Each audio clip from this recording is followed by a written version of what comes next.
We're sitting here with Wayne Kurzen, certified EOS implementer. He's my implementer for Zeus's Closet, and we just wrapped up our quarterly meeting today.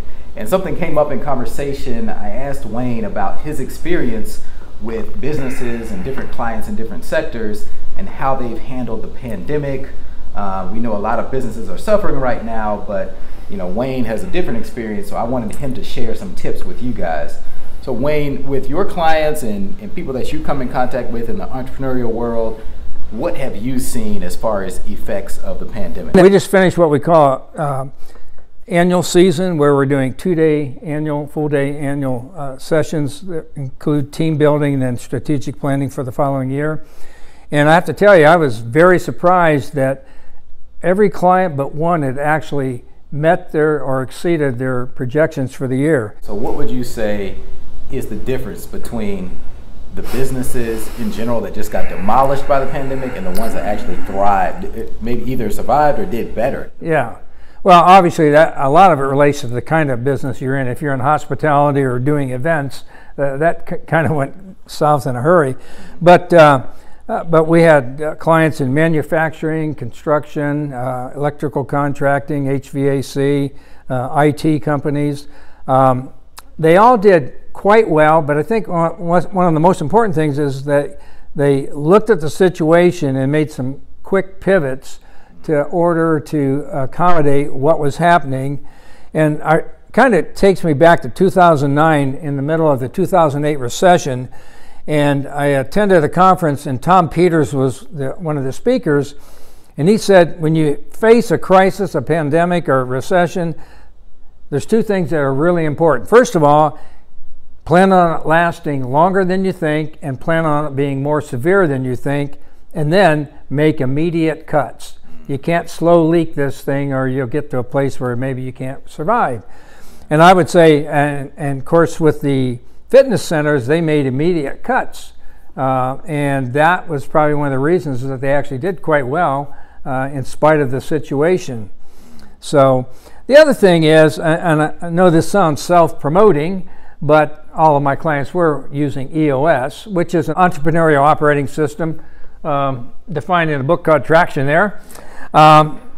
Because they had a stabilized business, they met weekly already, and their meetings were really revolved around smoking out issues and solving issues. They were just better prepared to handle the changes that were taking place. And sometimes they met more often, like we were doing 90-day quarterly plans. Well, some of them went to 1-month plans just because things were changing so much. And another thing that's important too, I think, is being a business owner can be pretty lonely at the top, and being involved in peer groups, CEO peer groups, like EO, I think that really made a big difference, because first of all, it makes one feel good that, hey, I'm not in this all by myself.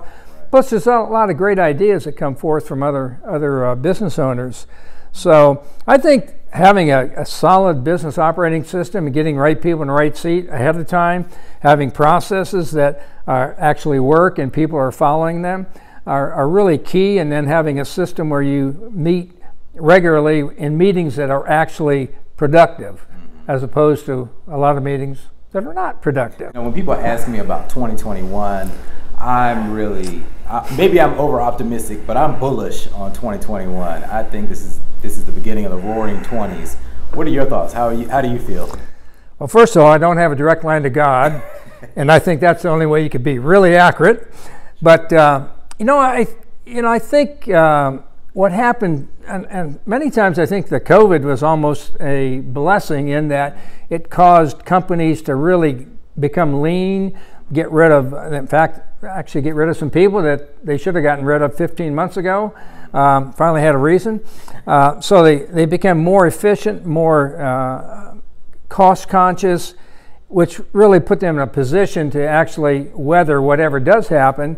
But I think there's a good chance that things are going to pick up. But again, I'm not an economist, and so I hesitate to say anything there. But I do know one thing: if you can be prepared and you're doing the right things, like we just talked about, you're going to be a heck of a lot better off than if you don't. All right. Well, you guys heard it here from someone who has probably seen it all, heard it all through the years, through the decades. I'm not that old. All right, Wayne, we appreciate your insight today. Thanks a lot. You bet.